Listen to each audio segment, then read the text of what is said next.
목사님께서 섬기시는 교회에서 또 오늘 성도 여러분들과 그리고 함께 동참해 주신 목회자 여러분들과 함께 예배드리면서 말씀으로 은혜 나눌 수 있게 돼서 저는 정말 기쁘고 감사하고 영광스럽게 생각합니다. 시편 8편은 다윗이 쓴 시입니다. 여호와 우리 주여, 주의 이름이 온 땅에 어찌 그리 아름다운지요. 주의 손가락으로 펴신 하늘과 주께서 그 펴신 하늘에 달과 별들을 두셨으니 사람이 무엇이간데 주께서 저를 그렇게 생각하시며 인자가 무엇이간데 주께서 저를 돌보시나이까. 그리고 난 다음에 저를, 자기 자신을 말하는 거죠. 다윗이 우리를 하나님보다 조금 못하게 하시고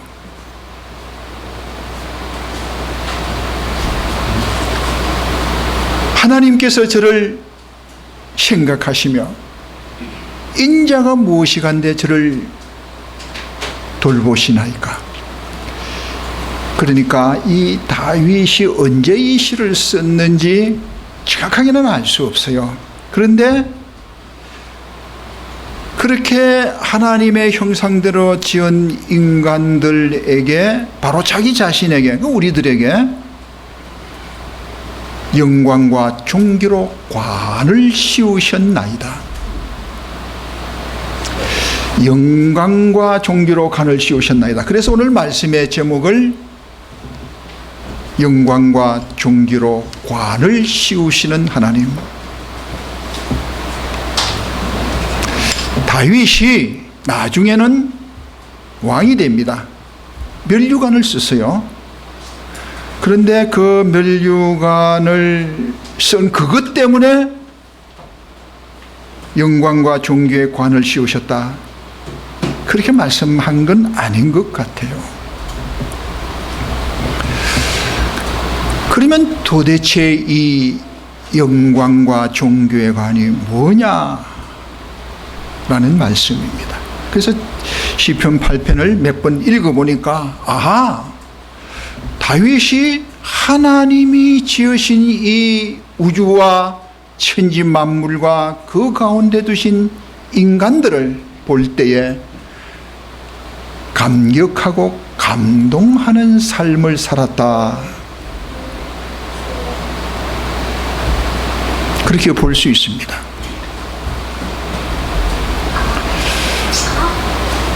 자, 여러분,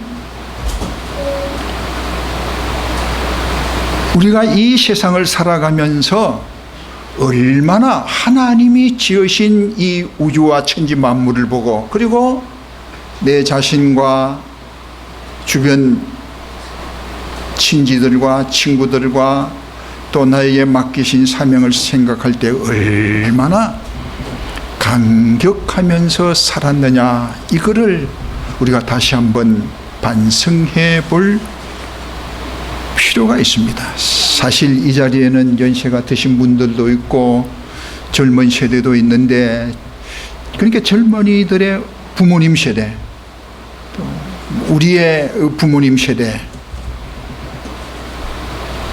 그러니까 한국의 근대사죠. 그게 그때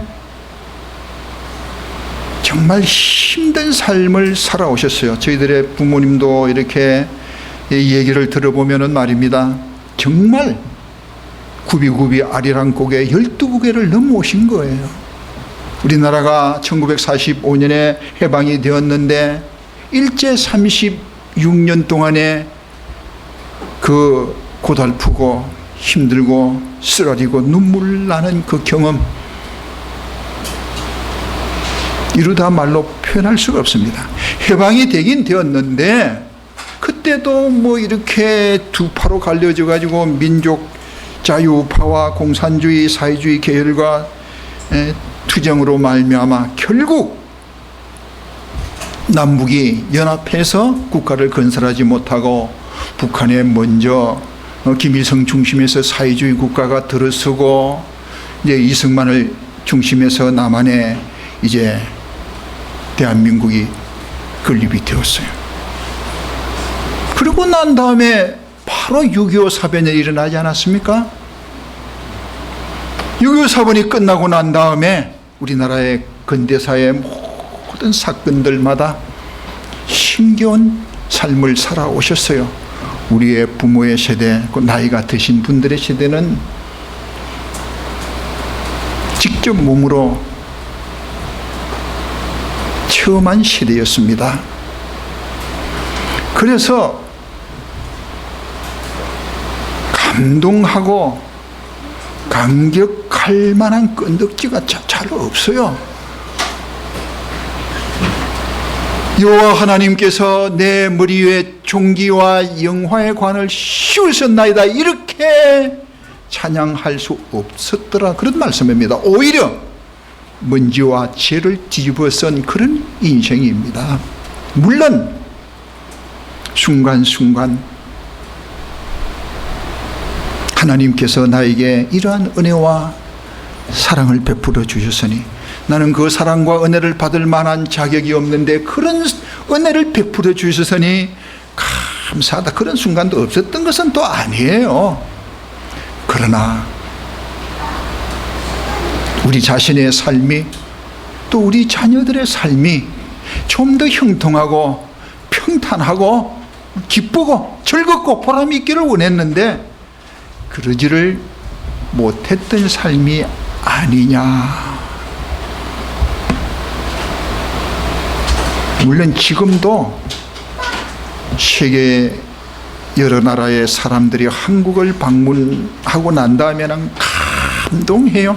깜짝 놀랍니다.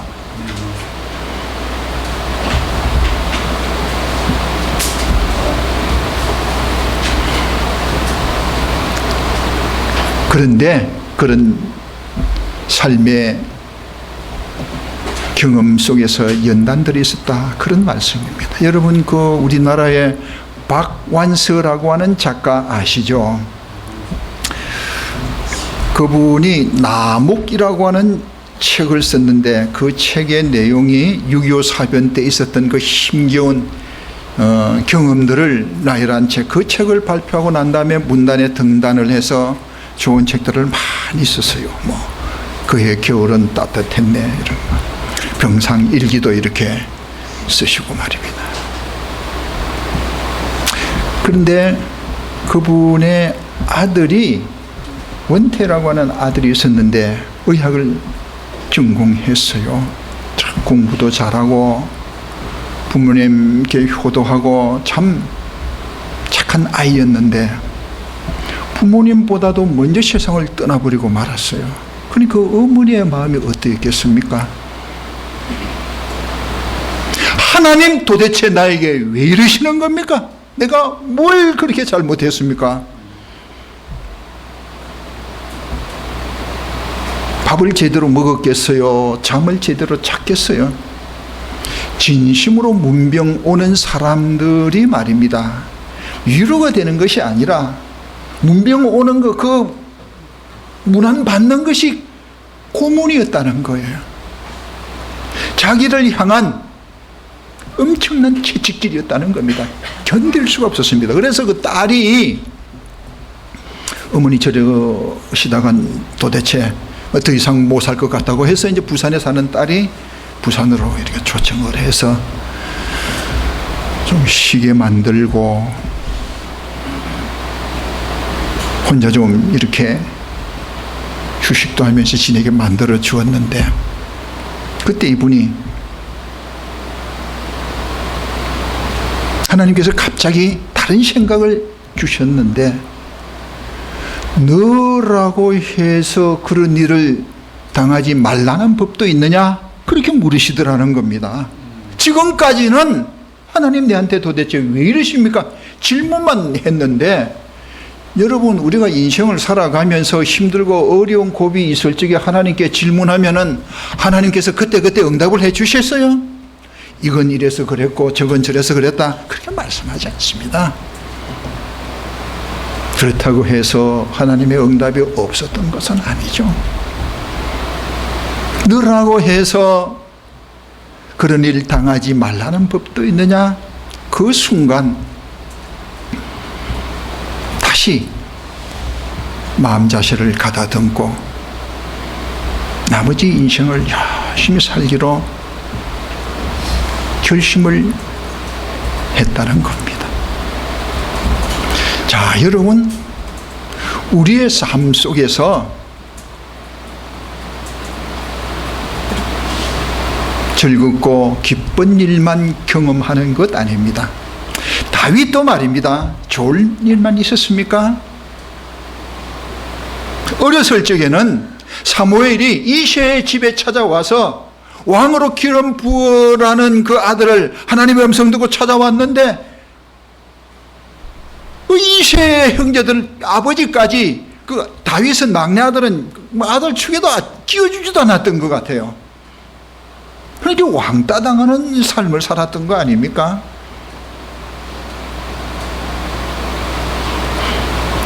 그런 다윗입니다만 하나님께서는 그 다윗을 귀하게 보셨던 거예요. 내가 이새의 아들 다윗을 만나니 내 마음에 합한 자다. 내가 그를 통해서 내 뜻을 다 이루겠다. 다윗이 하나님의 마음에 합했다. 뭐 여러 가지로 왜 합했느냐 여러 가지로 표현할 수 있었습니다. 그러나 참 중요한 것은 다윗이 양들을 성실하게 쳤어요. 짐승들이 양을 빼앗아 가려고 하면은 그 짐승들과 싸워서 때로는 물맷돌로 양들을 아버지가 맡긴 양들을 잘 보호하고 관리했던 것 같습니다. 하나님이 보기에 말입니다.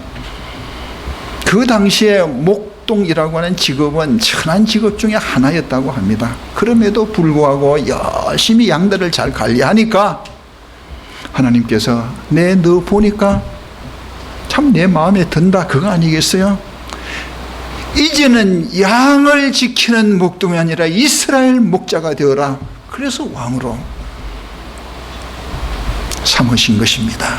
그래서 다윗의 삶은 감동하는 삶이었다. 그래서 우리들도 이 세상을 살아가면서 원망할 거, 불평할 거, 다른 사람하고 비교하는 거 해서 하나님 내한테 왜 이러십니까? 그럴 것이 아니라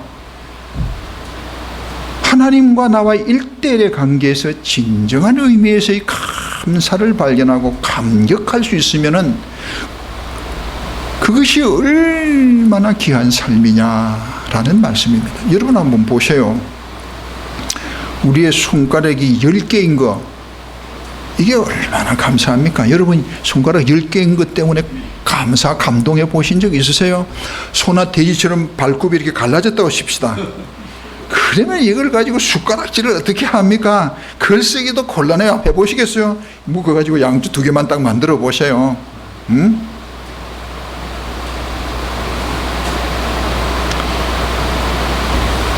눈이 여기 붙어 있고 코가 여기 붙어 있고 감사한 일이에요. 코가 말입니다. 뭐 화장실 근처에 붙어 있든지 하면은 괴로울 거예요. 그런데 이게 이렇게 있을 때 이렇게 디비져 있다 생각해요. 비 오면 막 들어가기도 하고. 눈이 뭐 발끝이나 손가락 끝에 붙어 있다 하면 보려면 발 들어서 봐야 되고 배꼽에 붙어서 디비서 좀 봐야 되고 하여튼 하나님께서 우리를 지으실 적에 신묘막측하게 지으셨다 그렇게 말씀했습니다. 신묘망측이 아닙니다.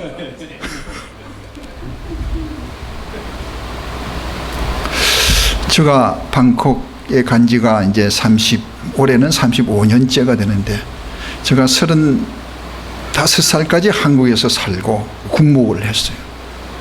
그리고 이제 방콕 한인연합회 청빙을 받아서 35년 목회를 했어요.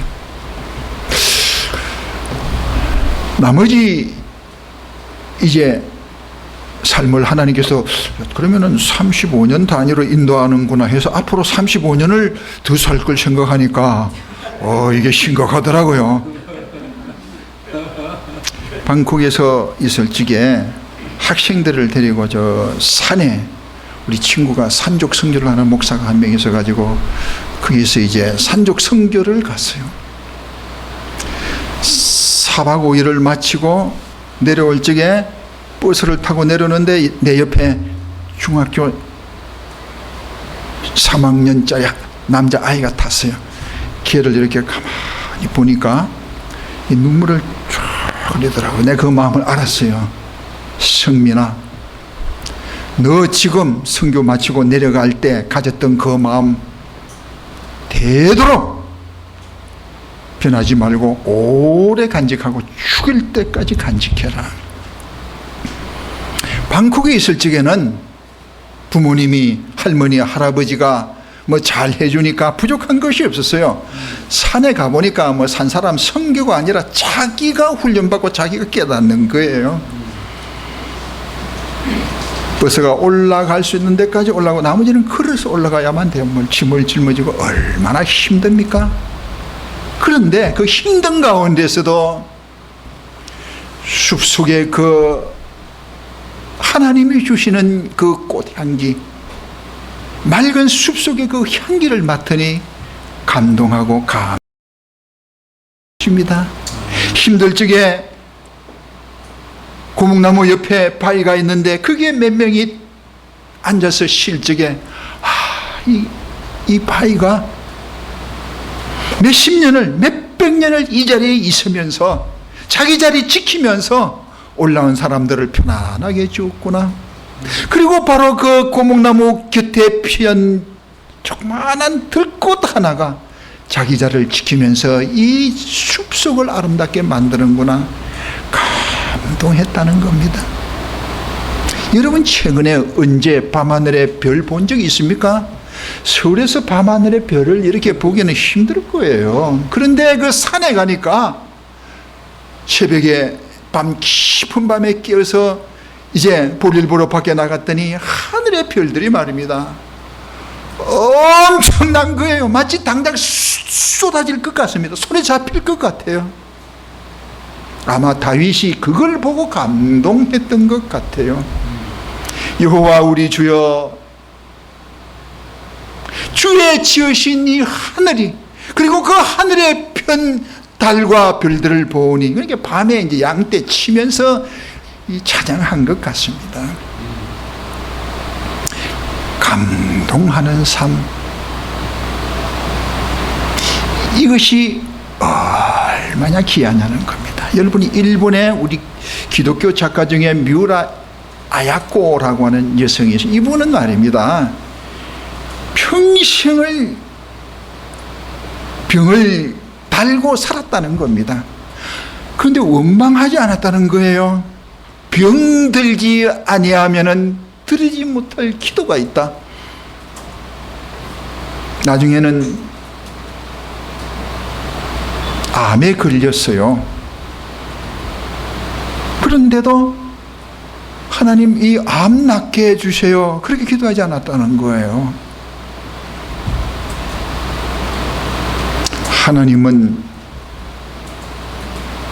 내가 나를 사랑하는 것보다도 더 나를 사랑하고, 하나님은 내가 나를 아는 것보다도 더 나를 많이 알고 계시니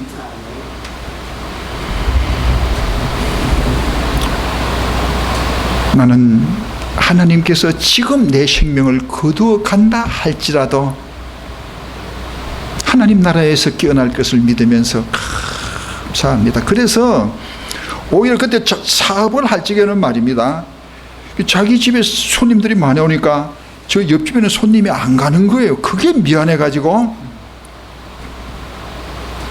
그 옆집에서 파는 물건은 안 팔고 자기 집에 손님이 오면은 오히려 그 옆집으로 보냈다는 겁니다.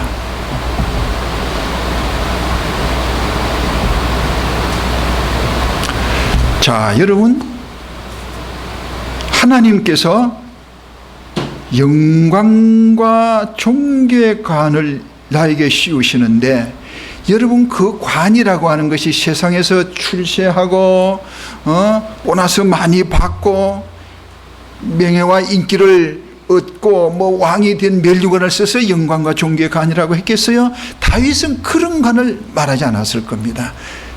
다윗은 하나님을 묵상하면서 하나님이 지으신 이 천지 만물을 바라보면서 감동하고 감격하는 마음이 있어요. 그거를 존귀와 영광의 관이라고 했습니다. 또 하나 더 있는데 그것이 무엇인가 하니, 그렇기 때문에 내가 다른 사람을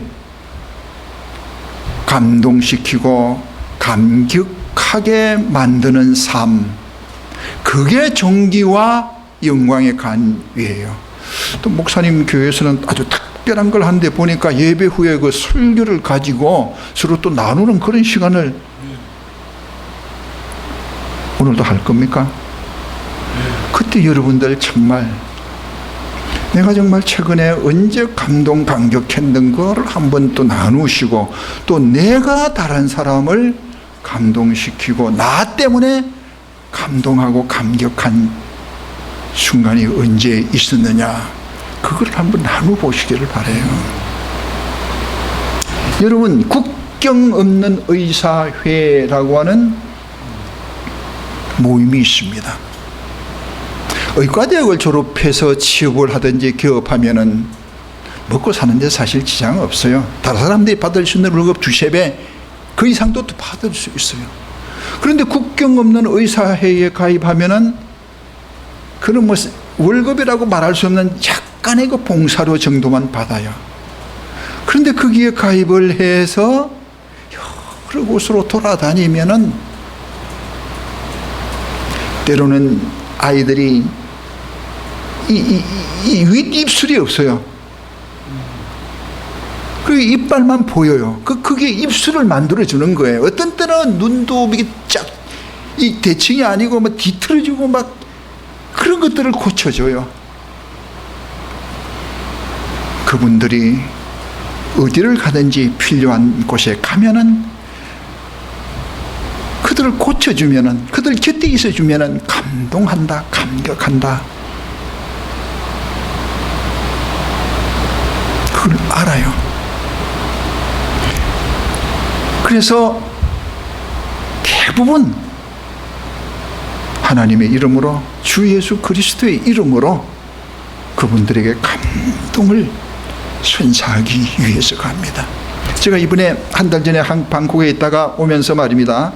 한국에서 어느 목사님들하고 장로님들이 이렇게 태국 선교 여행을 왔는데, 제가 방콕에 있으면서 탈북자 선교를 했어요.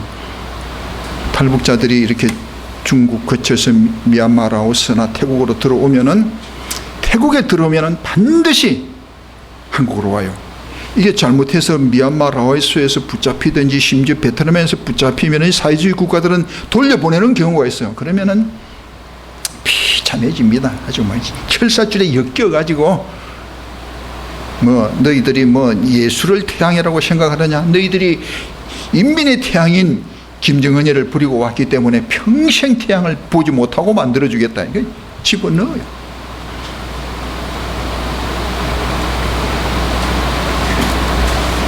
그런데 한 목사님이 탈북자인데 목사님이 되셔서 제가 이제 얼마나 관심이 많겠어요.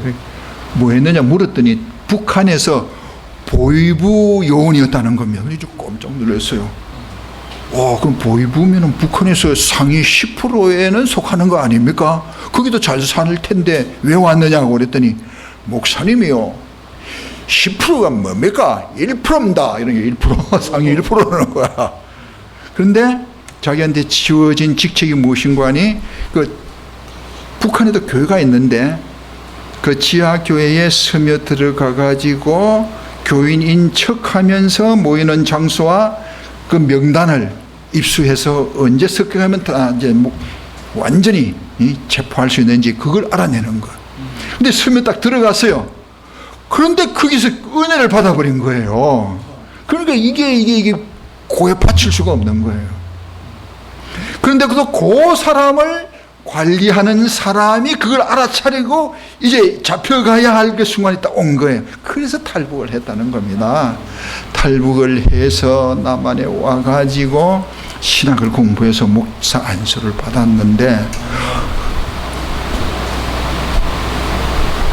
지금 무슨 목회를 하냐 그랬더니 탈북자 8명 목회를 한다는 거예요. 아니 8명 목회하는 것보다도 거짓 안 하고 북한에 보이고 있는 게 좋지 않습니까? 절대 그렇지 않다는 겁니다. 지금이 가장 행복하고 하나님의 은혜에 감동한다는 겁니다. 여러분 이탈리아의 그 작가 중에 단테라고 하는 시인이 있어요. 기독교 고전인 신곡이라고 하는 책을 쓰신 분인데 그분이 이제 정치 지도자가 되어가지고 젊은 시절에 정치를 통해서 명예도 얻고 인기도 얻고 나라를 위해서 뭐 헌신할 그런 각오를 했는데 반대파에 의해서 감옥에 들어가고 거의 죽을 고비를 넘겼어요. 그래서 정치에 대한 회의를 느끼고 내 인생 나머지를 어떻게 살 것이냐 이거를 생각하다가 글을 쓰기로 했어요.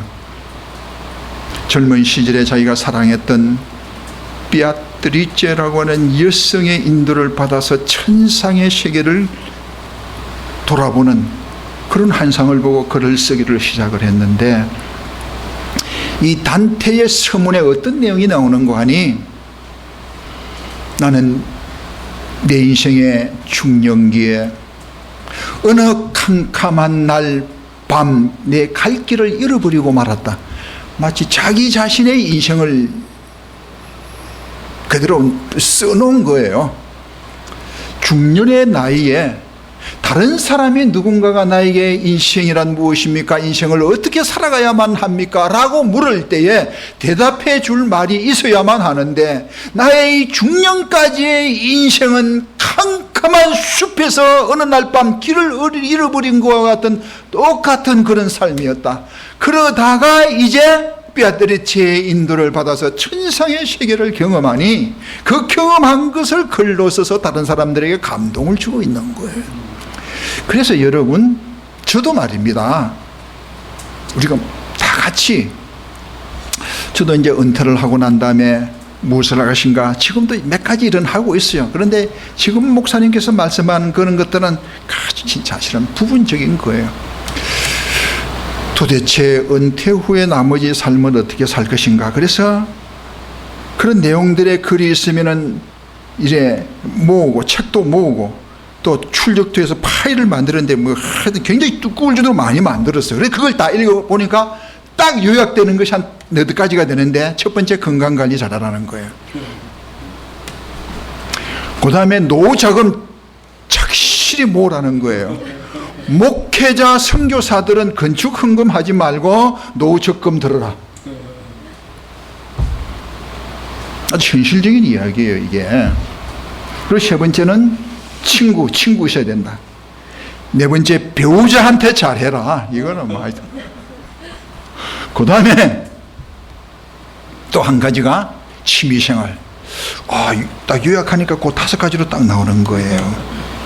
건강, 노후, 자금, 배우자한테 잘할 것, 친구, 그 다음에 또 배우자의 취미 할 거, 취미생활. 근데 그것만 가지고 이렇게 보니까 굉장히 허전하더라고요.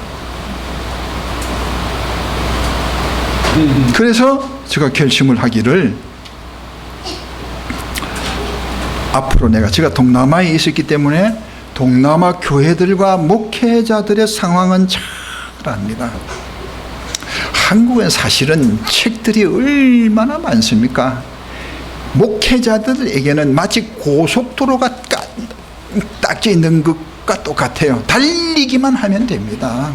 그런데 동남아 목회자들은 도대체 설교를 어떻게 하는 건지 한번 들어보니까 이분들을 좀 도와줘야 되겠다. 동남아 교회가 너무 열악하고 피폐하다. 물론 큰 교회도 있긴 있어요. 몇백 명, 몇천 명 모이는 교회가 있어요. 그런데 대부분 비자립 교회들이에요. 그분들을 돕기 위해서 성경 전체를 그동안 제가 설교한 것도 있고 또 공부하면서 한 권에 200페이지씩 5권을 요약해서 책을 만들어서 그 나라 언어로 번역해서 나누어주겠다. 그래서 지금 1권은 완성을 해서 출판 단계에 들어갔습니다. 5권 나누는데 제 전체의 주제를 이루시는 하나님, 성경의 하나님은 이루시는 하나님이다. 천지 만물을 창조하고 난 다음에 창세기 2장 1절에 천지 만물이 다 이루어지니라. 요한복음 19장에 예수님께서 다 이루었다. 그리고 주님께서 재림하셔서 선포하시기를 이루었도다. 그러니까 천지 창조 사역의 완성, 십자가 위에서 구원 사역의 완성, 그리고 새하늘과 새 땅의 완성.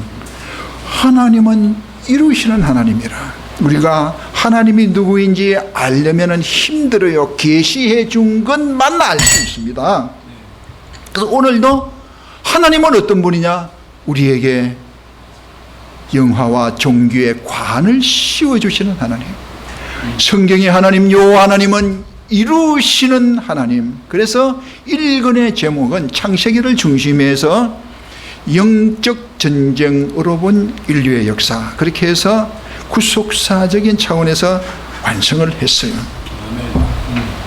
그래서 이제 한글은 완성해서 인쇄에 들어가고 지금 할 일이 중국어, 영어, 태국어, 캄보디아, 베트남 요 몇 개국으로 번역하는 작업을 지금부터 실시하고 있습니다. 그래서 영어와 지금 태국어는 번역에 들어갔습니다.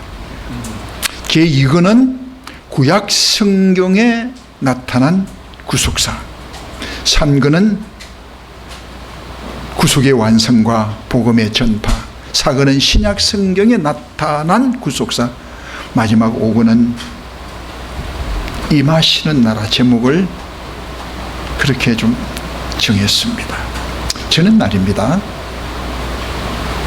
여러분들 한 사람 한 사람의 삶이 정말 하나님의 은혜와 사랑에 감격하는 하루하루가 되시고 또 다른 사람들을 감동시키시는 삶이 되기를 주의 이름으로 축복합니다. 아멘. 기도하시겠습니다.